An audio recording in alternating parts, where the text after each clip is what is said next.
Hey guys, welcome to Unit 5, Section 5, Asymptotic Behavior. The learning goal is I am learning to identify the behavior of functions near their asymptotes. In other words, what is the function doing near an asymptote? That's one of the central ideas in today's lesson. So let's begin with what we remember of vertical asymptotes. So recall that a vertical asymptote occurs when a function of the form f equals p over q, where both p and q are polynomials, has a 0 in the denominator, but not the same one in the numerator. In other words, an asymptote happens at x equals c, right? If q at c equals 0 and p at c is not equal to 0. That's the top, right? So the bottom has a 0, but p at c is not a 0. If this were 0, then we would have a hole, right? And so this is, of course, the answer to the question that comes next, why it's important to consider whether we have a 0 there. So let's do a little bit of review and see this play out again, even though you've done this a lot already in MHF4U and a bit already in calculus with limits and whatnot. So example 1 says state the coordinates of any holes and the equations of the vertical asymptotes for the given functions. So for A, we have y equals x plus 5, all divided by x squared minus 3x minus 10. Now, clearly in the numerator, right, we have a 0 here of x can be negative 5, right? X equals negative 5. Let's check the denominator, though, which we need to, of course, factor so that we can see this properly. So this is really equal to, y is equal to x and x, and we need to factor this using sum and product. Right, we can use minus 5, I think, and plus 2 should get us there. Right, and so on top we have x plus 5 and we have x minus 5 on the bottom. And since we do not have the same factor on the top and the bottom, that means that that we have two asymptotes here, one at 5 and one at minus 2. So the equations are, and we can say the vertical asymptotes are x equals 5 and x equals minus 2. And there are no holes in this function. How about B? Well, let's do the same thing here. Let's factor this first, right? And see what we end up with. So on top we'll have x and x. And so it looks like maybe 9 and 4 could be used, right? If we make them both negative. So we have x minus 9, x minus 4 should add to minus 13. And on the bottom, we could factor out a 2, right? And that would give us x squared minus 16, which then becomes a difference of squares, right? So we could write x minus 9 over x minus 4 all over 2 times x plus 4 and x minus 4. Okay, so this time, as you can see, right, we have x minus 4 on the top and the bottom, right? This is now, it's clear that we have a hole, right, at this point, at x equals 4 on the function. But we have a vertical asymptote at x equals minus 4, right? And so because of this, we could say, right, therefore, we have a hole at x equals 4, and we're going to have to find the coordinates, we're going to have to find the y value there, which means we'll have to cross this out, right? But we also have a vertical asymptote at x equals negative 4, which we'll also make a quick note of, because that's what we were asked to do.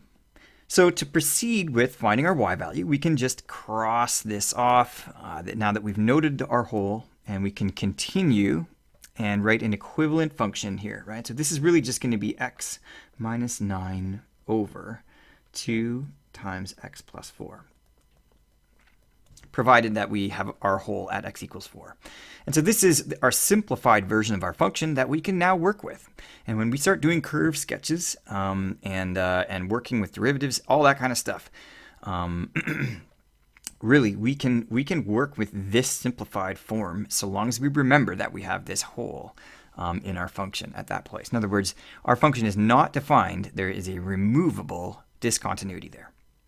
So our y value at this place, right, is going to be, well, we can just plug in x equals 4 now, right? So we're going to have 4 minus 9 over 2 times 4 plus 4.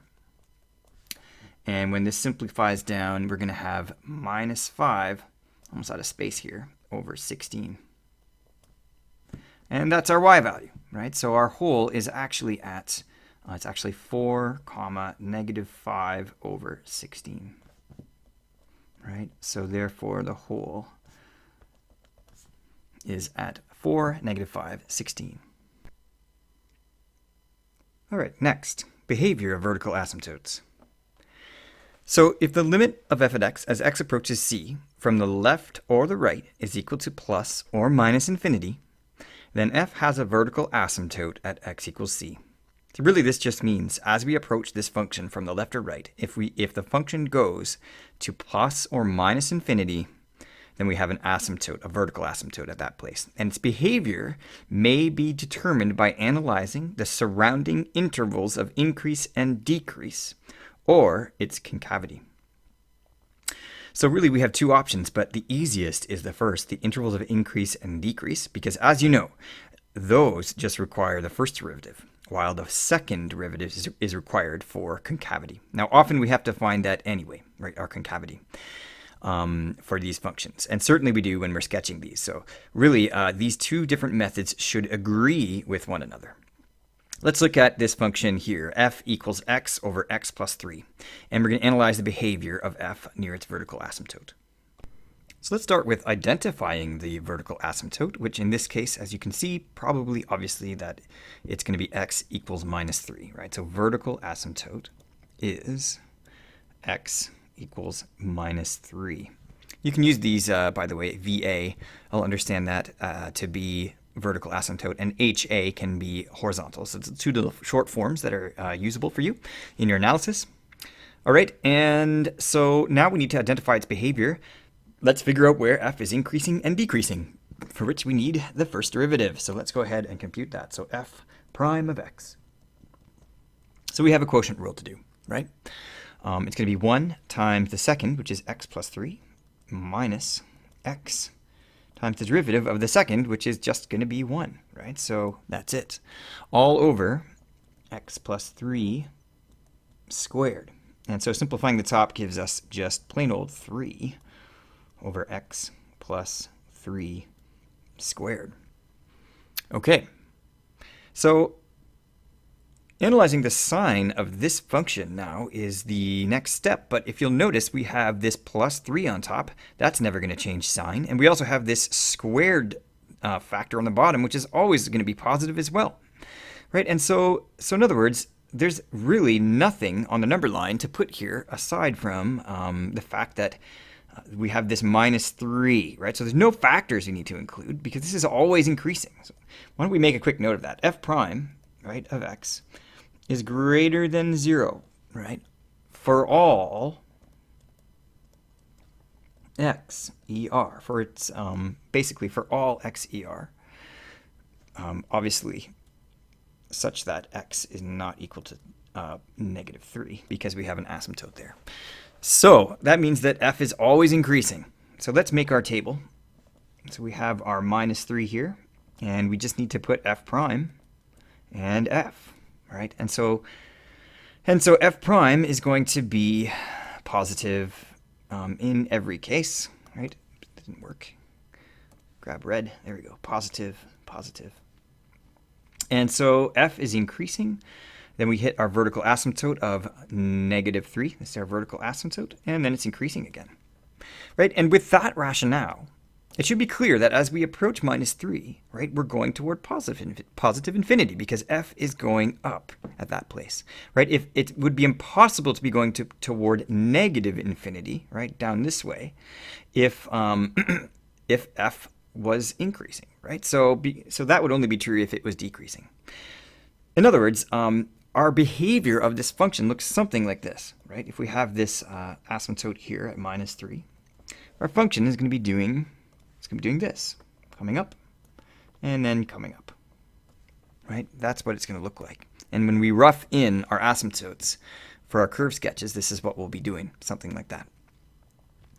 Okay, so let's just take a moment and we'll state this using our limit statements here to be formal. So we'll say, therefore, the limit as x approaches negative 3 from below of f at x is positive infinity, and the limit as x approaches 3 from above of f at x is negative infinity. In other words, if we go backwards, right? If we go backwards along this number line, well, the function was coming up, and so we'd be going down, right, in reverse order. It's important to think about that, even though, right, even though this seems obvious, we're going down as we approach from the right side, right? So the function's always increasing, but it all depends on which direction you're going. And limits always talk about, one side of limits always talk about coming in from one of these directions, right? So just be sure you don't confuse that. So just take a minute and consider how much better this is than the method we learned in MHF4U, right? Back then, we were just literally evaluating the function near its asymptote on either side, right, to see if we had a big number, right, like we'd calculate f at negative 3.1 to see if we got 100 or something, and then again at negative 2.9 to see if we were down here, right, and so that gave us a good clue as to what was happening, but it's not rigorous analysis, right? This, however, is rigorous. In other words, there is no mistaking what's happening, right, with this function, because we found that the function is always increasing. So this is a much better and more solid method for determining behavior of vertical asymptotes. All right, so let's now talk about end behavior. So recall that as x approaches plus or minus infinity, the graph of f has either a horizontal or a slant asymptote, or oblique asymptote. And the end behavior can be classified by inspecting the numerator and denominator, right? So if we have f again is equal to p over q, one of the following situations will apply, right? So here on the left column, I've got the degree of p and q. This is all just review, pretty much, by the way, of MHF4U here, right? So if we have the degree of p is lower than q, in other words, we have a lower degree on top than we do on the bottom, such as this, for example, where we have a linear polynomial on top and a quadratic below, then we know that this bottom is going to grow much faster than the top as x approaches plus or minus infinity, right? And so this is going to tend towards 0 because that bottom degree is higher, right? And so the limit as x approaches plus or minus infinity of f at x, in this case, is 0, right? And the tests for this are, well, you can test the intervals of increase or decrease, right? If you know those, then as we're going toward positive infinity, then if the function is going down, right, and it's approaching a horizontal asymptote, y equals 0, then you're above the function. There's no other way that could work, right? Whereas if we're increasing as x approaches positive infinity, then we know we must be underneath that horizontal asymptote, right? Concavity can also tell you what's going on, but we'll look at that next. Okay. For the next one, right, if we have a degree that's the same on the top and the bottom, so we have constant over a constant, or quadratic over quadratic, or linear over linear, really, we are going to have a horizontal asymptote that is not y equals 0, but is going to be somewhere else, right? And it's going to be of the form a over b, y equals a over b, where a and b are the coefficients of the highest degree terms from the top and the bottom. So here, in this case, we would have a would be 6 and b would be 3. So this horizontal asymptote would be y equals 2, okay? And so the function approaches that line, that horizontal line, as x approaches positive or negative infinity. So because, again, we're approaching a horizontal line, okay, for very large or very small x's, we can, again, just look at the functions, the intervals of increase or decrease, because if the function is going up at positive infinity, then we must be underneath the asymptote, and vice versa, okay? Finally, when you have a degree where you have a slant asymptote, this was the other option, right, that you guys learned about. That's when you have a degree that's one higher on top than the bottom, right? So this, we have quadratic, right? That's parabola, or a degree 2 on the top and 1 on the bottom, right? And when you have this situation, you get a slant asymptote or an oblique asymptote. And the limit of f as we go toward positive or negative infinity is the line g at x. And we find that by division, right? So we do polynomial division here. or synthetic division, long division, synthetic division, and then we would get our line out of that. And that is what the function approaches. Now, in order to tell why I have not included intervals of increase and decrease here, I just want you to look at a little picture. Okay, so so over here on the right, I've got a slant asymptote, right? That you can see the green line here. And since this is not a horizontal asymptote, well, if you think about this, this function that you're seeing here approaches it from above, right? And it's increasing. But if this happened to be below, right? If it happened to be approaching from below, notice how, right? The function would still be increasing. Right, so what this means is that the intervals of increase and decrease are inconclusive for determining the behavior of these, because really it all depends on how the asymptote is slanted. And so for this we need concavity, right? Concavity is the only way to test this. And we're going to be finding concavity anyway for these functions. And so while there are some other ways that you'll see that you can test this, we're going to just kind of stick to this. So there you have it. There is the quick review of how to determine what kinds of end behavior, what kind of asymptotes are present in a rational function, and how to test the behavior. So we're going to go through now and do some examples. But let's just talk one more time here about concavity, and how this can be helpful for determining the behavior of a function. So here's the big idea. Concavity is useful because a function can only approach an asymptote by bending away from the line, right? By bending away from it. So let's look here for a moment at the red, right? The red function that I've got here, and I've got two asymptotes, a horizontal and a vertical. Right? As this function approaches its vertical asymptote, right, it's concave up, and so it's bending away, right? And so as this gets closer and closer to the asymptote, right, it's going to have to be concave up, because if it's switched to concave down, or somewhere around here, then it's going to actually go straight through the asymptote, right? The only way that it can indefinitely approach this line is to bend away and to maintain its concave up status. Same down here, right? For this one, right, which is approaching negative infinity, it has to do that concave down. It can't do it if it was concave up, because it would be going through the asymptote, right? And similarly, as we go toward negative infinity, right, we're going to the left, right? This function has to be concave up because it's on top, right? Whereas this one has to be concave down because it's below. So in other words, the concavity, right, is a dead giveaway as to the behavior of a function as it approaches its asymptote. The same thing is true over here, right? If the function is above its asymptote, it must be concave up because it must be bending away, curling inward on itself, right? And down here, as we go toward negative infinity, the same thing. We have to be concave down in order for this to get closer and closer, but never touch.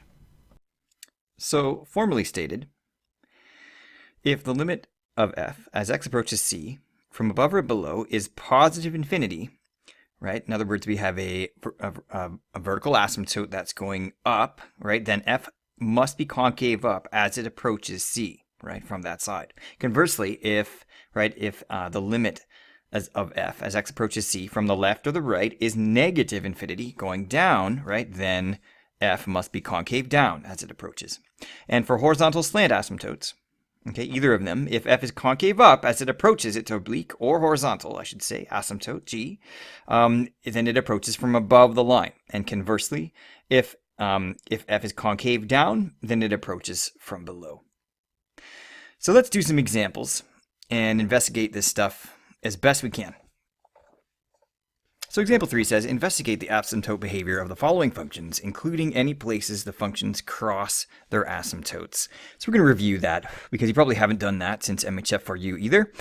So let's take our first one here, which is f of x equals negative x over x squared plus 1. Well, the first thing, of course, is to determine whether we have any asymptotes, right? Which ones they are and what their equations are.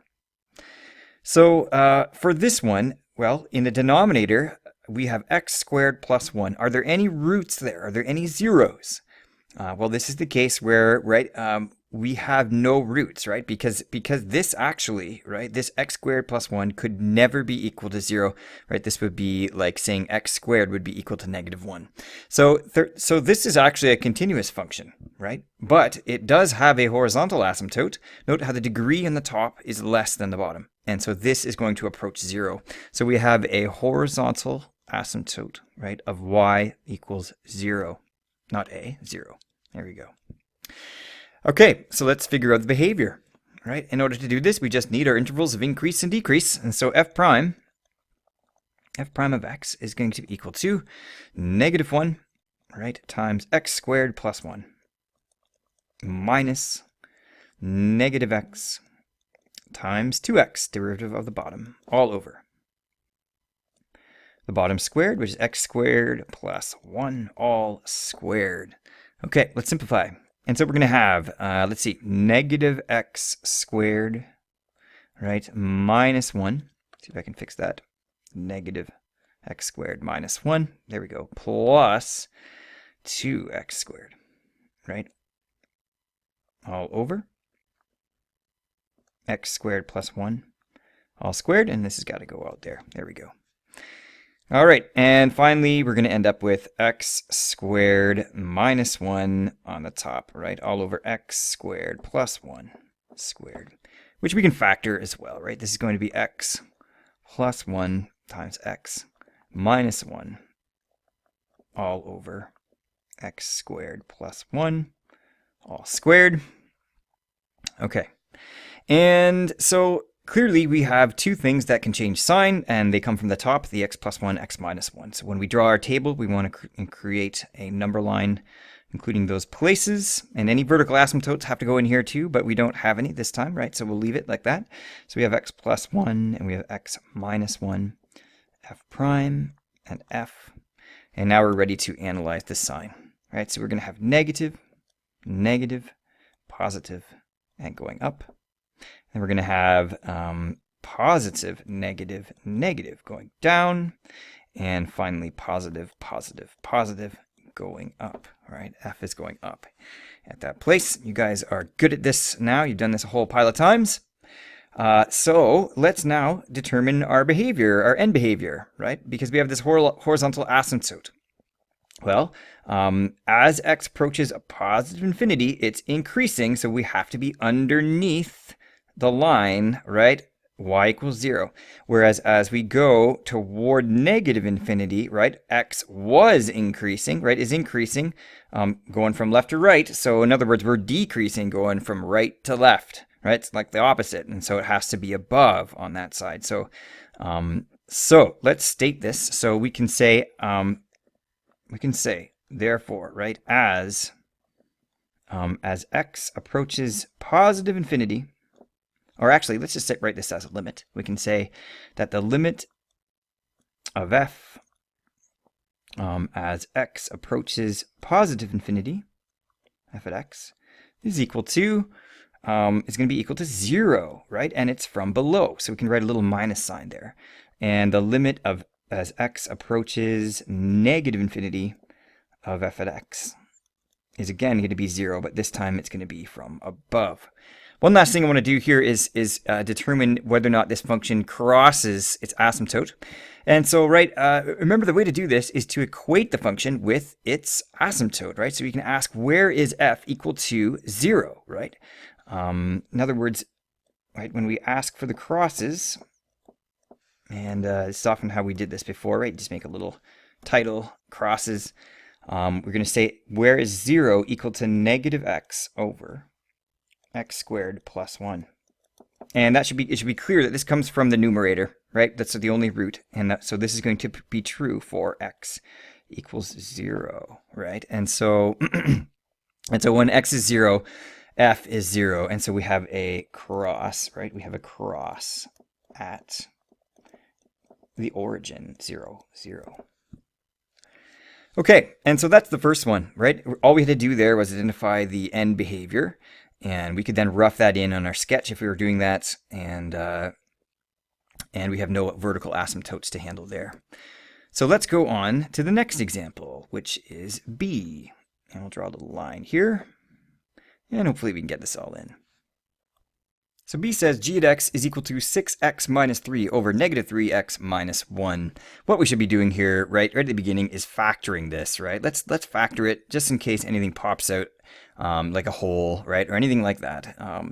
The last one didn't need any factoring, right? But this one, maybe, right? So we'll take a 3 out of the top. We're going to get x minus 1, right, on the top. In the bottom, we could take that negative out, right? And so we would get, you know, negative 3x plus 1. And so clearly, we're going to actually have a vertical asymptote here, right, at x equals negative 1/3. And there is an intercept up there at the top, but that doesn't really tell us anything. What is the asymptote here? Think about that for a minute. Well, we have degree 1 on top and the bottom, right? So a is 6, b is minus 3, right? So we have y equals, right, a over b, which in this case is going to be 6 over minus 3, or just minus 2, right? This is going to be our horizontal asymptote, right? So our horizontal asymptote is here, right? And we're going to have to check the behavior around that and our vertical asymptote, which in this case is going to be x equals negative 1/3, right? That's our root from the bottom.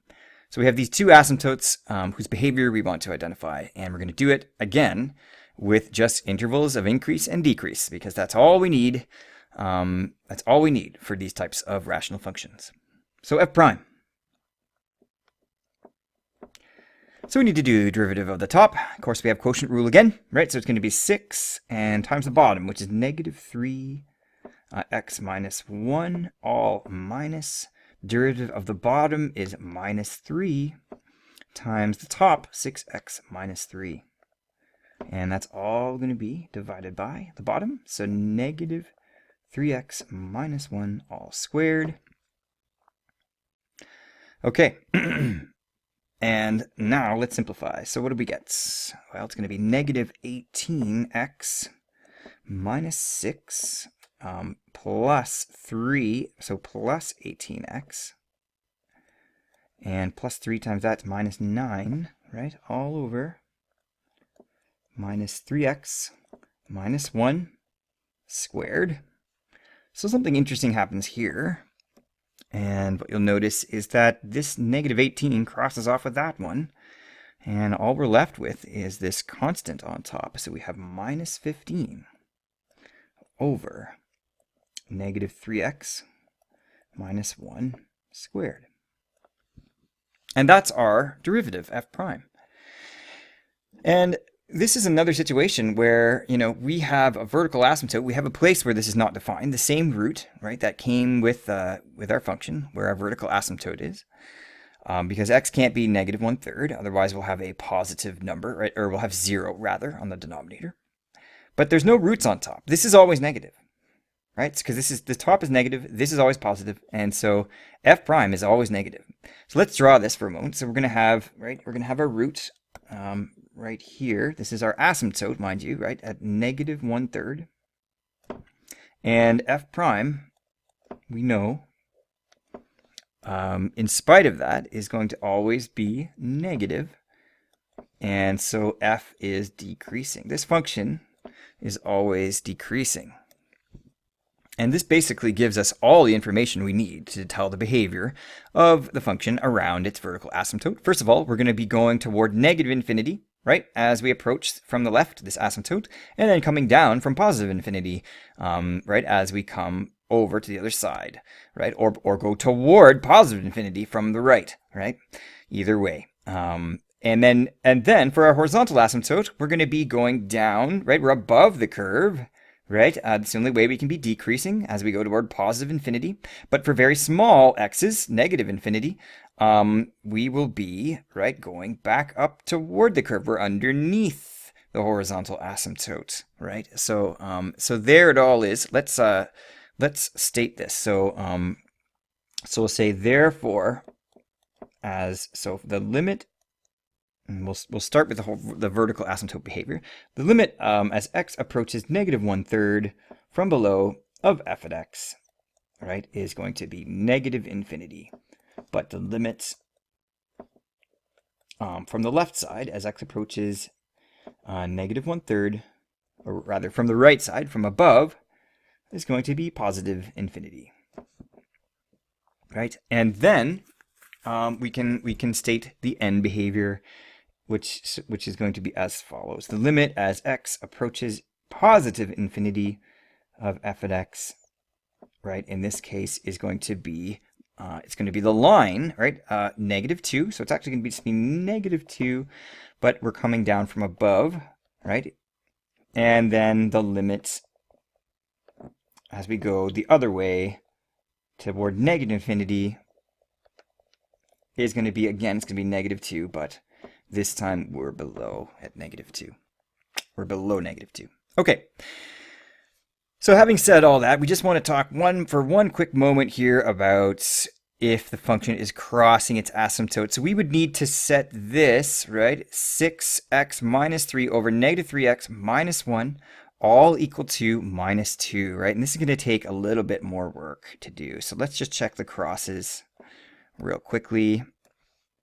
And we will equate our function, and which we know is 6x minus 3, right? 6x minus 3 over -3x minus 1, and set that equal to -2. Let's just double check that I wrote that correctly. That looks good. All right, and we have to solve this equation, right? So let's multiply by -3x minus 1, right? And we're going to get 6x minus 3 is equal to -2 times -3x minus 1. And so 6x minus 3 is equal to 6x plus 2. And you can see here that our 6x's, they're going to cross off, and we're going to end up with -3 equals 2, which is false, right? False. And therefore, we have no crosses, right? No crosses. And this tends to be the case when you have these rational functions where you have a line divided by a line. You don't get crosses. This only happens when you have higher degree polynomials, or when you have this case over here, when you have a smaller degree on the top than you do on the bottom. You'll get to see those patterns as you do a bunch of these. So we have one more example to do, H, and let's plow through this one, for which we're going to need some concavity. So let's just extend this, extend a line across here so we have as much room as possible. Okay, so this last example has a vertical asymptote at x equals 4, and it also has a slant asymptote, right? Because we have degree 2 on top and 1 on the bottom. So we need to use synthetic division to figure that out. Right? This is a nice one for synthetic division because we have a linear term, right? And our number here, this is of the form x minus k. So the number that we're going to put out here is this one right here, 4, right? And then of course we're going to put our terms of this polynomial, this quadratic up here, and we're missing 2 of them. So we're just going to put the 1 for the squared term and 0 for the linear and 0 for the constant term. And this is our synthetic division. It's kind of simple. Drop the 1. 4 times 1 is 4. Add those together, we get 4. 4 times 4 is 16. Add those, and we get a remainder of 16.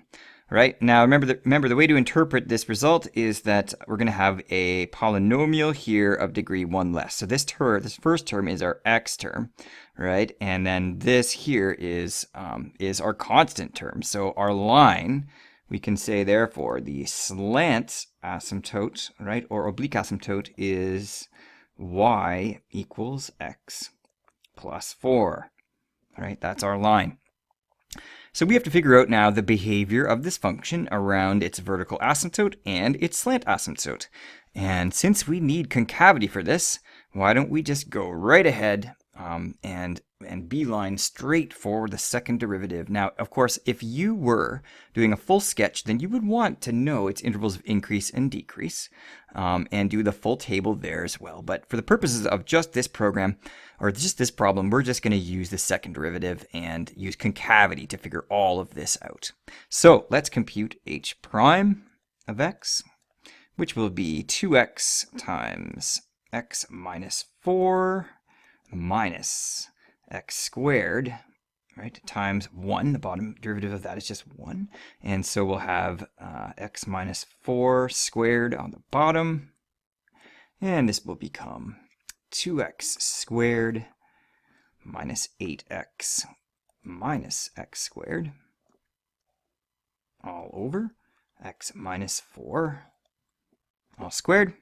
And simplifying gives us x squared minus 8x all over x minus 4 squared.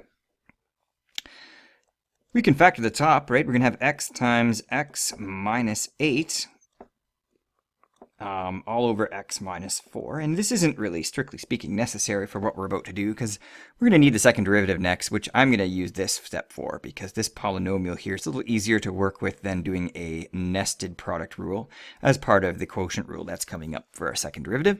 In any case, we could now use this part, though, right, to do our intervals of increase and decrease and analyze our local extrema.